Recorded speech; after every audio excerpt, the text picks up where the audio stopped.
Nice to meet you. Terry. No, I'm gonna just say. Hey, you look like my cousin. Oh, really? I know we all got that queen. Yeah, you're the second person this week that you, but it's all right. Oh. Oh. There you go. Yes, and please enjoy the fruit and the juice. I don't want to really take any of it home, but if you force me to, I will. There's no lack of ways. There's no lack of ways.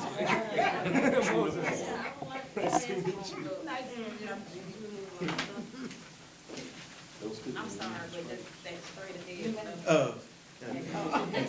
You were making it comfortable? Well, this is a good, that's a very, very, yeah. Okay, so now we're going to go to the affirmation reading. And we have a young lady that has been with us for practically the entire time. And I'm so proud of Crystal. She doesn't know that I have something in store for her. I know I have to do it fairly quickly because they're going to be leaving Atlanta for the summer. But I am extremely proud of Crystal. Crystal started with the group, has it been a year? Almost a year ago. And when she first started with the group, she was so shy and she wouldn't say anything and she wouldn't speak. But now she's found her voice and quite frankly, then I asked if anybody would do something within the group. She always volunteer. So Crystal is now going to stand and she's going to give the affirmation reading for this evening. You want me to start? What makes you feel comfortable? You want to come up with me? Yeah. See that? She would not have done that. Now it's just like front and stage center. Yeah. You will never change your life until you change something you do daily. You see, success doesn't just suddenly occur one day in someone's life. For that matter, neither does failure. Each is a process. Every day of your life is merely preparation for the next. What you become is the result of what you do today. Good. Thank you. Other handouts that you would have as well. As I read the statement, the one with Harriet Tubman is going to become particularly relevant. And then, hello, good evening. The book discussion? Oh, I'm not too sure. Okay. And then there is one for myself that has to deal with my ministerial statement.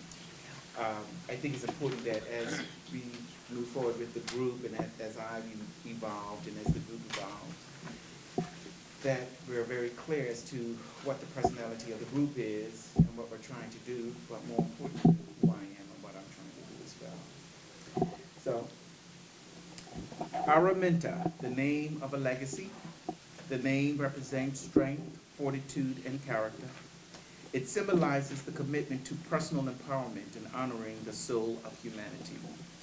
That name embodies the significance of self-worth and the importance of finishing what we start. The Araminta group will look beyond social constructs and vain conventions. It endeavors to reach those that are deemed unreachable and to motivate those who are deemed helpless. That's just who we are. I started the group from a desire to find healing, not from a clinician or a religious guru, neither the famous nor the infamous, not the self-celebrated author or the self-ordained authoritarian, but from my brothers and sisters, these, my sisters right here, who's been with me, and I so appreciate the journey and having you with me. But from my brothers and sisters who have similar struggles but wish to help others. From those who have a natural inclination to heal, a natural propensity to flaunt and flex the flag of truth. I have learned to shy away from the perfectionists. I don't care for them too much. The perfect ones. Those who have risen above ordinary people and who have forgotten the true meaning of service, ministry, leadership. those who have jettisoned the call to repair, heal, and guide. I started the group with the name Bethesda, and it was appropriately for its time, but now it's Araminta, named after a legend, she who led many a slaves to freedom, who fought past her own childhood pains and struggles, past childhood shames and disrespect, past slavery and brutal beating, past spiritual annihilation and mental whippings. She rose above the shades of men's and women's greed and selfishness, above the dank traces of hate and total disregard for life. She was born Araminta Ross, but later changed her name to Harriet Tubman. When she married, she took her husband's last name and honored her mother by assuming her first name of Harriet. Yes, that's the name. Araminta represents the character and the determination of this group. From a brutal world, we seek to steal away the disenfranchised, to confront the social norms that disregard life and disrespect the souls of men and women everywhere, to rescue children from a culture that cultivates low self-esteem and fosters depraved expressions, to shatter all tenets that annihilate, hurt, and maim. And all this with simple dialogue. Simply talking, having a discussion. Now, our discussions here with Araminta is not for the faint of heart. As we have members who tell it like it is, who embrace their truth and encourage others to find their truth. And I'm one who chooses to speak from a place of authenticity, and I encourage you to do the same. Be engaged speakers, such as the one tonight, who have experienced life and who are willing to share their life lessons. So here we are, responsible for engendering a movement that will change just a portion of the world. And if you haven't already joined this journey, I hope you do so. So we stand on the shoulders of a great God, a provider, a consoler. We stand on the wounds, works, and wonders of great people. Tonight, we have another. We have a great speaker. An example of strength to build and to rebound, to overcome life's challenges, to defeat depression. She is great, and we welcome her in our midst tonight to help, to teach, and to inspire. And so we're going to welcome Faye Paterson, and I'm hoping that we listen with open hearts and open minds, and that she leads us into a healthy dialogue. Let's welcome Faye Paterson. Thank you.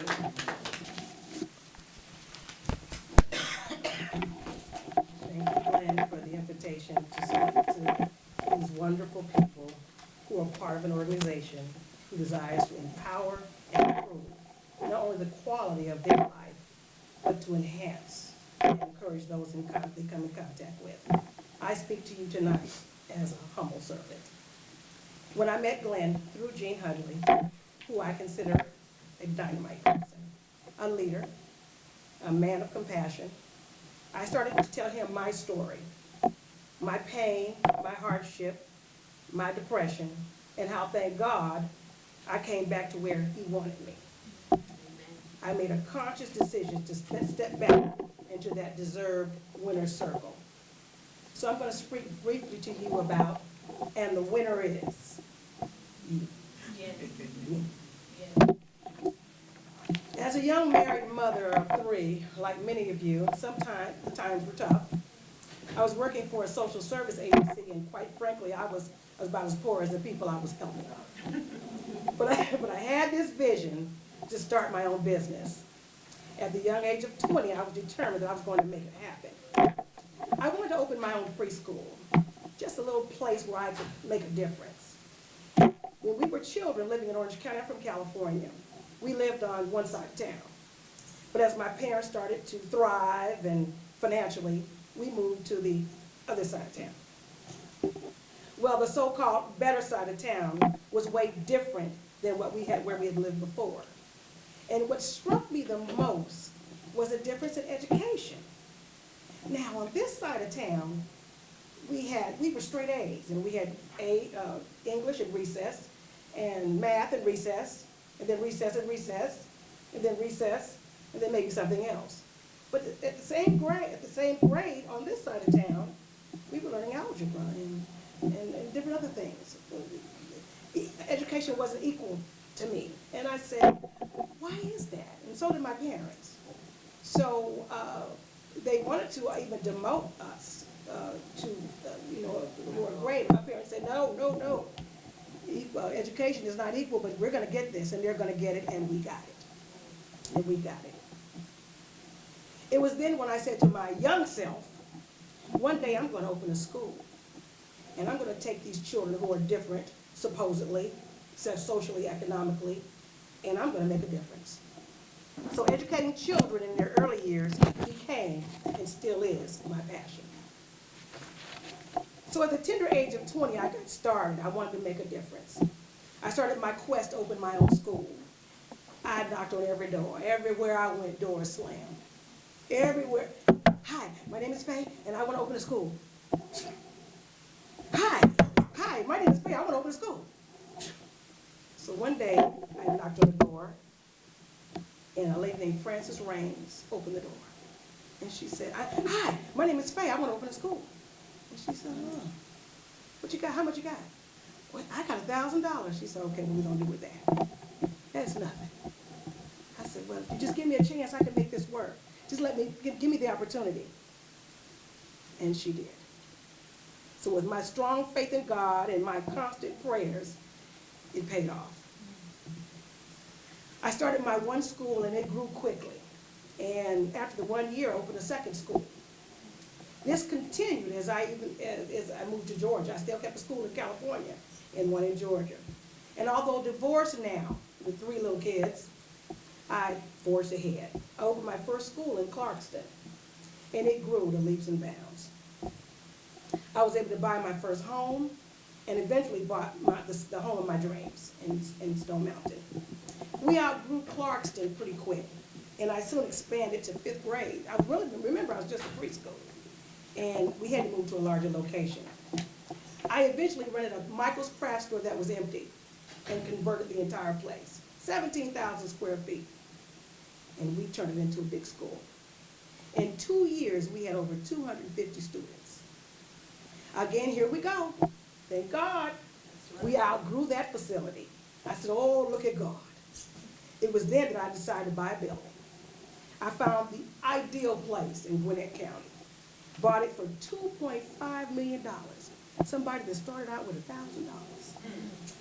We had it all. Church grounds, ball fields, classrooms, offices. It was a blessing, anointed by God. So here we are, 500 kids, K-5 to 12th grade, 55 teachers, preschool around the corner. Whoa, boy, full with a waiting list. Oh, I became pretty popular, you know. Everybody wanted to hang out with Miss Paterson. Had lots of friends in high places, went to all the parties, and I was part of everybody's social calendar. Money was no problem.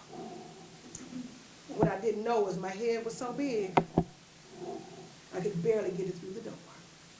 See, things started to change in me. You hear what I'm saying? Yeah, I started to change.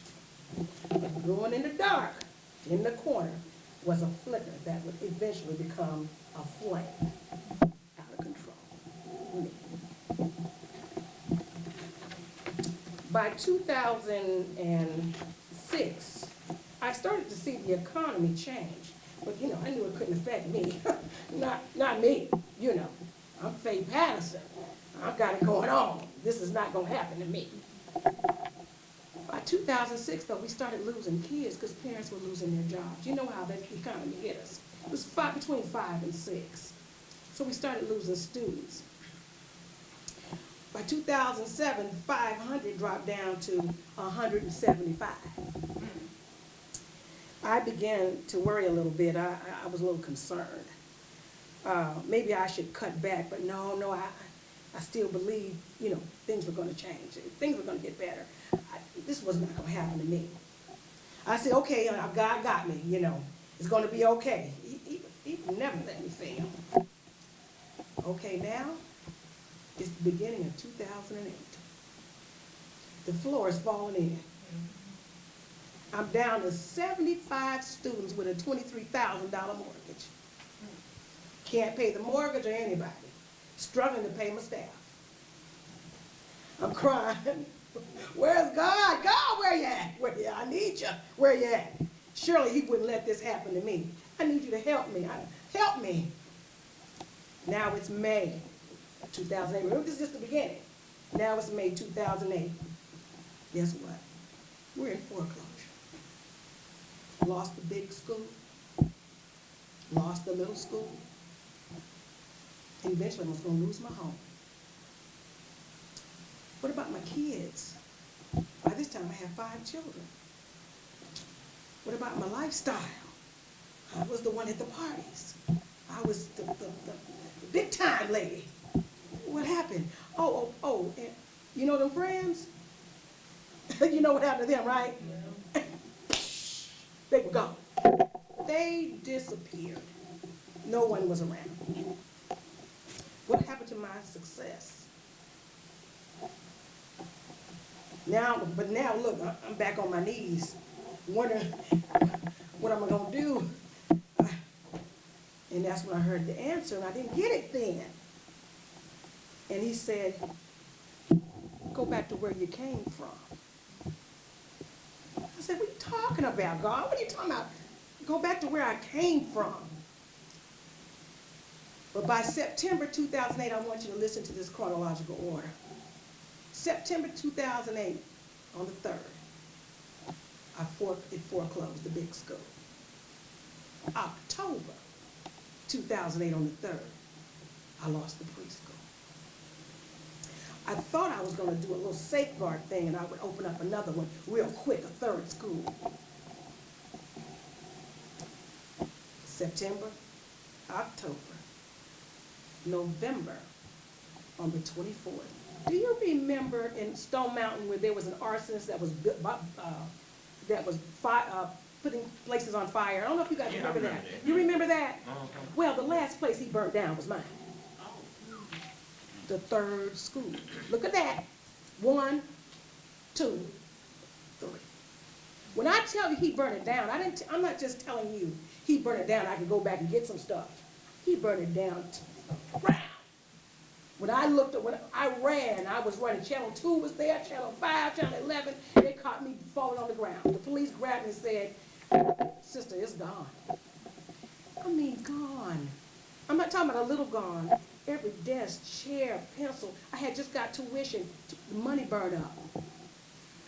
All the degrees on the wall burned up. All the transcripts, everything burned up. It was completely over, crushed. I had a teacher that had been with me since I started, when I first moved to Georgia, Arlene Williams. And she used to always say to me, she followed me for almost 16 years. And she would say to me, you know, Miss Paterson is going to be all right. We're going to be all right. She'd always say that. We burnt down November 24th. On December 1st, she called me. She said, Miss Paterson, I'm sick. I said, can you talk? What do you mean? She said, I don't know yet, but I'll find out. So by the middle of December, my Miss Arlene Williams was diagnosed with ovarian cancer. I don't want to cry here, but she was the love of my life. I stayed with her at Grady Hospital as often as I could. She was already very thin, and she got even thinner. In January 20th, 2009, she died from ovarian cancer. And as I spoke at her funeral, I felt like I died too. All was lost. My retirement was gone. I had lost over $5.5 million. My home, my properties, my cars, furniture, lifestyle, gone. Why me? I cry all the time, every second. Felt like a failure. And oh, by the way, like I told you, all the friends were gone too. They were done. They were gone. You hear about that? Oh, did you hear about that? Gone. So you know that happens. Yes, it is. I was able, before I lost my home, to rent it for a while. And the tenants I had in there, they eventually destroyed this gorgeous 6-bedroom, 3.5-bath house on the golf course. Destroyed it. I ended up losing it to foreclosure. By this time, I'm living in an apartment, and all I did was get up in the morning, take a shower, put my clothes back on, my bedclothes, and went back to sleep. That's how I was for the next 3 years. I didn't want to talk to anybody. I never went on anywhere, and I was on medication for depression. I was a mess. It took me 3 years to start to climb out this cocoon I was in. How did I do it? I first realized I was in love with the stuff. Do you hear me? I was in love with the stuff. You know, my kids kept saying, Mama, don't sell the house. Mama, try to keep the house. Because we got all these memories. I said, memories are in your mind. I said, see, this just is brick and mortar. See, a tornado or a hurricane will wipe this out. Sure. But swimming in the pool and hanging out with your friends at the barbecue we had in the backyard, you still got that. And you'll take that to your grave. All those good times you'll take with you. So that's just brick and mortar. That was my first lesson. And it was through much prayer that I said, God, I just really need you. And then I read one of many things that would change my life. The way you think determines the way you feel.